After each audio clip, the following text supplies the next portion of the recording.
नमस्कार दोस्तों, स्वागत है आप सभी का डेली करंट अफेयर्स के इस वीडियो लेक्चर में। आज हमने 6 जुलाई 2020 से संबंधित सभी महत्वपूर्ण घटनाओं पर चर्चा की है और यदि आपको यह वीडियो पसंद आता है तो आप इसे लाइक अवश्य करें ताकि हम ऐसे ही वीडियो आपको उपलब्ध करा सकें और इसे रेगुलर रख सकें। तो चलिए स्टार्ट करते हैं हम अपना आज का वीडियो। हमारा पहला प्रश्न है कि उपराष्ट्रपति वेंकैया नायडू ने स्वदेशी सोशल मीडिया ऐप लॉन्च किया है, उसका नाम क्या है? तो इस ऐप का नाम है, स्वदेशी सोशल मीडिया ऐप का नाम है एलिमेंट। क्या नाम है? एलिमेंट। जो ये ऐप है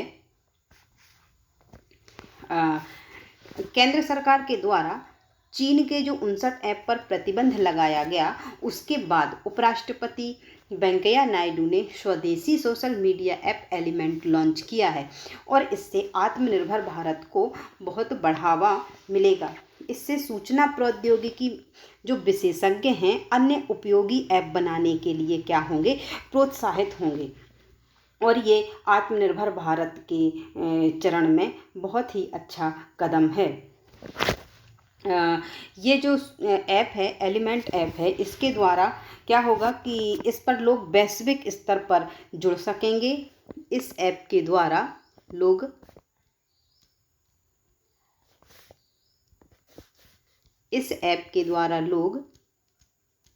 वैश्विक स्तर पर जुड़ सकेंगे और हाँ, इसमें जो यूजर्स का डेटा होगा वो क्या होगा, भारत में ही स्टोर रहेगा। कहाँ पर स्टोर रहेगा? जो ये डेटा होगा वो इंडिया में ही स्टोर रहेगा और हाँ, जो यूजर्स हैं उसकी सहमति के बिना, यदि उसकी अनुमति प्राप्त नहीं है तो यह किसी थर्ड पर्सन को साझा नहीं किया जाएगा। और इस ऐप में फ्री ऑडियो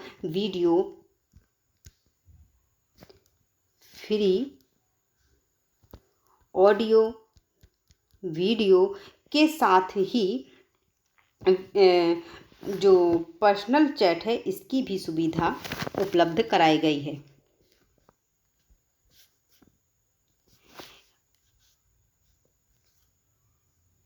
हाल ही में दुर्लभ प्रजाति की वनस्पति ग्राउंड आर्किड, जो दुर्लभ प्रजाति की वनस्पति है ग्राउंड आर्किड, किस स्थान पर मिली है? Dudhwa tiger reserve, Nagarhole tiger reserve, Kanha Kisli या फिर पन्ना टाइगर रिजर्व? तो जो ग्राउंड आर्किड नाम की प्रजाति है वो मिली है हमें दुधवा टाइगर रिजर्व से। कहाँ से मिली है? दुधवा टाइगर रिजर्व से। और ये जो प्रजाति है इसका जो वानस्पतिक नाम है यूलोफिया ऑब्ट्यूस। इसका वानस्पतिक नाम क्या है? इसका बॉटनिकल नेम है यूलोफिया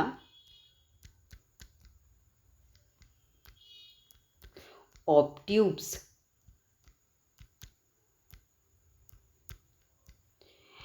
और इसकी प्रजाति है ऑर्किड, परिवार है आर्किडेसी। जब ये प्रजाति की खोज हुई दुधवा टाइगर रिजर्व में, तब ढाका विश्वविद्यालय के पर्यावरणीय विज्ञान एवं प्रबंधन विभाग के प्रोफेसर शरीफ हुसैन सौरभ ने जर्मनी से फ़ोन करके दुधवा जो टाइगर रिजर्व है वहाँ के अधिकारियों को बधाई भी दी। और जो ये प्रजाति है यह लगभग 100 वर्षों से अधिक समय से नहीं देखी गई है और ये दुधवा टाइगर रिजर्व में देखने को मिली है ग्राउंड आर्किड, जिसका वानस्पतिक नाम है यूलोफिया ऑब्ट्यूस। और जो दुधवा टाइगर रिजर्व है ये भारत के उत्तर प्रदेश के लखीमपुर खीरी जनपद में स्थित है और ये संरक्षित वन क्षेत्र है। भारत और नेपाल की सीमाओं से लगा हुआ विशाल वन क्षेत्र है और यह उत्तर प्रदेश का सबसे बड़ा समृद्ध जैव विविधता वाला भी यह क्षेत्र है। और जो यह राष्ट्रीय उद्यान है दुधवा टाइगर रिजर्व, यह बाघों और 12 सिंगों के लिए प्रसिद्ध है। संक्रमित देशों के मामलों में भारत का कौन सा स्थान है? पहला, दूसरा, तीसरा या सातवां? तो संक्रमित देशों के मामले में भारत का स्थान है तीसरा। ये जो हमें समाचार एजेंसी वेबसाइट है वर्ल्डोमीटर, उसके अनुसार भारत में जो संक्रमितों की संख्या है वो है 6,95,369 और इस संख्या के साथ भारत तीसरे नंबर पर है, जिसमें पहला स्थान है अमेरिका का, दूसरा स्थान है ब्राज़ील का और चौथा स्थान है किसका? रूस का। इस संक्रमण के मामले में जो भारत है पहले चौथे स्थान पर था, परंतु यह तीसरे स्थान पर आ गया है। इसमें संक्रमितों की संख्या बढ़ गई है और पहले तीसरे स्थान पर रूस था, परंतु रूस चौथे नंबर पर हो गया और भारत थर्ड नंबर पर आ गया है। विश्व एलर्जी संगठन द्वारा विश्व एलर्जी सप्ताह 2020 का विषय खाद्य एलर्जी वैश्विक समस्या, एलर्जी देखभाल कोविड-19 के साथ समाप्त नहीं होती, बदलती जलवायु के अनुकूल होना या फिर उपरोक्त में से कोई नहीं। तो इस विश्व एलर्जी सप्ताह 2020 का जो विषय है वो है एलर्जी देखभाल कोविड-19 के साथ समाप्त नहीं होती है, इसका ये विषय है। देखिए, जो विश्व एलर्जी संगठन है उसके द्वारा विश्व एलर्जी सप्ताह 2020 28 जून से 4 जुलाई 2020 तक मनाया गया और विश्व एलर्जी संगठन द्वारा जो विश्व एलर्जी सप्ताह जो मनाया गया, इसका जो विषय है वो है एलर्जी देखभाल कोविड-19 के साथ समाप्त नहीं होती है। विश्व एलर्जी संगठन है जो एक अंतर्राष्ट्रीय संगठन है जिसके सदस्यों में दुनिया भर के 103 क्षेत्रीय और राष्ट्रीय एलर्जी और नैदानिक इम्यूनोलॉजी समाज शामिल हैं। अगले प्रश्न पर हम चलते हैं, जो कि है कि किसने जून 2020 में वर्चुअल रेस अक्रॉस अमेरिका 2020 के पहले संस्करण में सफलतापूर्वक एक पोडियम स्थान हासिल करके इतिहास रचा है? ये किसके द्वारा किया गया? अनिल चौहान, भारत पन्नू, राज शुक्ला, योगेश कुमार जोशी।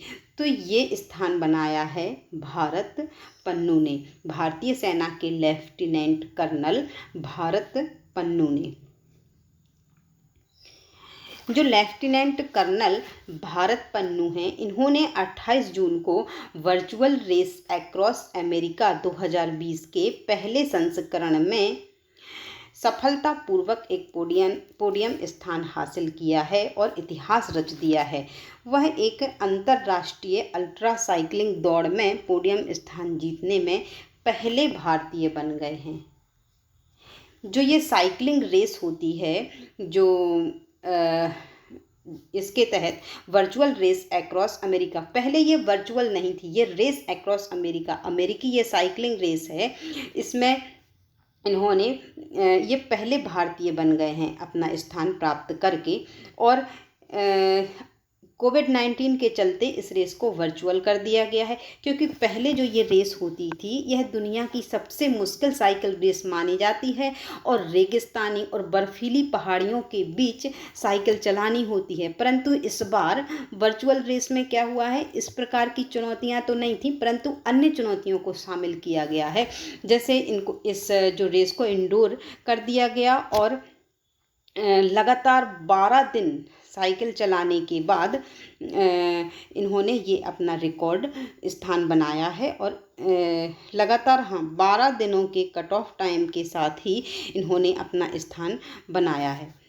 और इस बीच में रेगुलर साइकिल चलानी पड़ी इनको, ना बीच में सोना और ना ही बिल्कुल रुकना, बिना रुके साइकिल इनको चलानी पड़ी। तो ये भी इनके लिए एक चुनौतीपूर्ण टास्क था।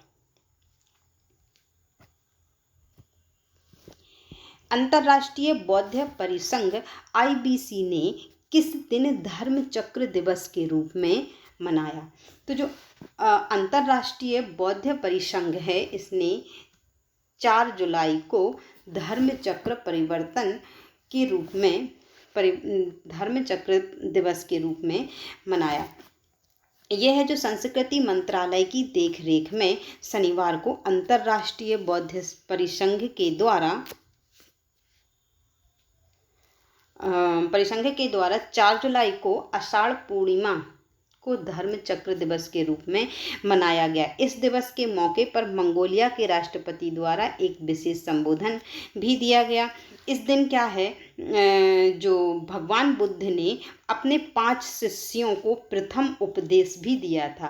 भगवान बुद्ध के द्वारा 5 शिष्यों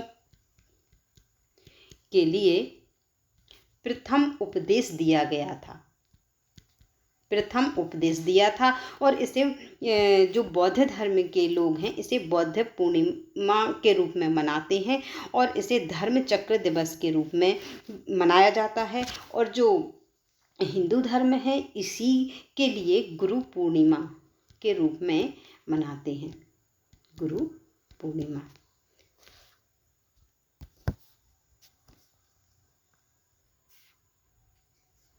निम्नलिखित में से किसने पहनने योग्य डबल पल्स विकसित किया है? तो ये जो विकसित किया है किसने? इसरो, जैक्सा, नासा या फिर स्पेसएक्स।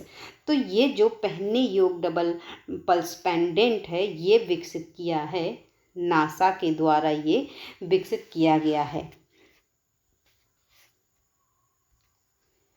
नासा ने एक पहनने योग्य डबल पल्स विकसित किया है। ये एक पेंडेंट है और गले में पहना जाता है। ये गोल पेंडेंट है ये और गर्दन में पहना जाता है। और जब क्या है, हम धोखे से या हमारी आदत होती है कि हम अपने हाथों को मुंह में लगाते हैं, नाक, आँख कहीं भी टच करते हैं, और यदि हमने ऐसा धोखे से भी किया तो जो ये पेंडेंट है हमें अलर्ट करेगा, वाइब्रेट करके हमें ये जानकारी देगा कि हम धोखे से ही अपना हाथ अपने मुंह में लगा रहे हैं, नाक के यहाँ लगा रहे हैं या चेहरे पर, या किसी अन्य का हाथ भी आता है तब भी ये क्या होगा, वाइब्रेट होगा और हमें पता चल जाएगा कि हाँ हम कुछ गलत कर रहे हैं। तो ये इस पेंडेंट का ये काम है और ये विकसित किया है नासा के द्वारा, ये विकसित किया गया है। इसका उद्देश्य क्या है? कोरोना वायरस के प्रसार को रोकने में ये लोगों की मदद करेगा। किस राज्य ने कोरोना नियमों के पालन को 2021 तक बढ़ा दिया है? तो ये महाराष्ट्र, कर्नाटक, केरल या फिर दिल्ली। ये किसने किया है? ये किया है केरल सरकार के द्वारा, ये किया गया है कि जो भी कोरोना के नियम हैं, केरल सरकार ने कोरोना के बढ़ते मामलों के मद्देनज़र इस बचाव के जो भी दिशा निर्देश हैं, जो दिशा निर्देश हम अभी उपयोग में ला रहे हैं, उन्हीं दिशा निर्देशों को केरल सरकार ने 31 जुलाई 2021 मतलब 1 वर्ष तक के लिए बढ़ा दिया है। और ऐसा करने वाला यह पहला राज्य बन गया है कि इन्होंने इन दिशा निर्देशों को 1 वर्ष के लिए बढ़ा दिया गया है। और इसी के साथ ही केरल क्या बन गया है? पहला राज्य। इस दौरान सभा, प्रदर्शन, जुलूस समेत किसी भी भीड़ भाड़ वाले कार्यक्रम, कोई भी कार्यक्रम हो जिसमें भीड़ जमा होती है, उसके लिए लिखित अनुमति के बिना आयोजन नहीं किए जाएंगे, अनुमति लेनी पड़ेगी। और सभी स्थानों पर मास्क पहनना और 6 फीट की दूरी का पालन करना अनिवार्य होगा। जुलाई 2020 में किसने good clinical practice guideline handbook जारी? तो ये जारी किया गया है हर्षवर्धन के द्वारा। किसके द्वारा किया गया है? डॉक्टर हर्षवर्धन के द्वारा।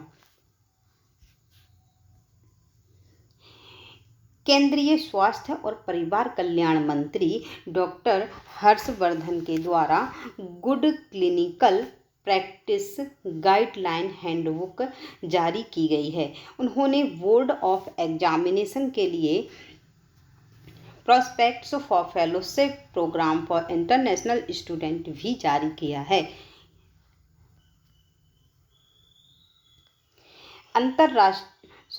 जुलाई 2020 में भारत से आने वाले निम्नलिखित कृषि विशेषज्ञों में से किसे अंतर्राष्ट्रीय वैज्ञानिक समूह का सदस्य बनाया गया है?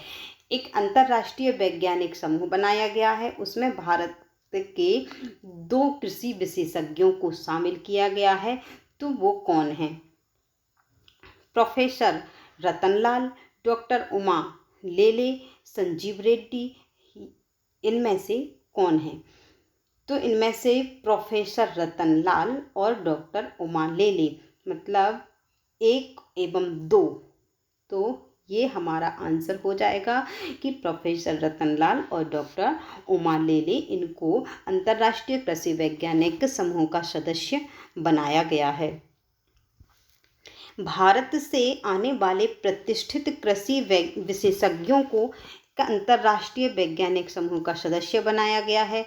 जो प्रोफेसर रतनलाल हैं वो ओहियो स्टेट यूनिवर्सिटी के प्रोफेसर रतनलाल और international association of agriculture economist की डॉक्टर उमा लेले, इनको वैज्ञानिक समूह के सदस्यों में शामिल किया गया है। और जो प्रोफेसर रतनलाल हैं ये भारतीय अमेरिकी मिट्टी वैज्ञानिक हैं ये। और जो प्रोफेसर रतनलाल हैं इनको जून 2020 का विश्व खाद्य पुरस्कार विजेता के रूप में भी इन्हें चुना गया था। किसे? प्रोफेसर रतनलाल को। आज का वीडियो हम करते हैं यहीं पर समाप्त और मिलते हैं हम अपने कल के वीडियो में। यदि आपको वीडियो पसंद आता है तो आप इसे लाइक अवश्य करें और चैनल को सब्सक्राइब भी करें ताकि हम ऐसे वीडियो आप तक और भी पहुंचा सकें। वीडियो देखने के लिए आपका बहुत बहुत धन्यवाद।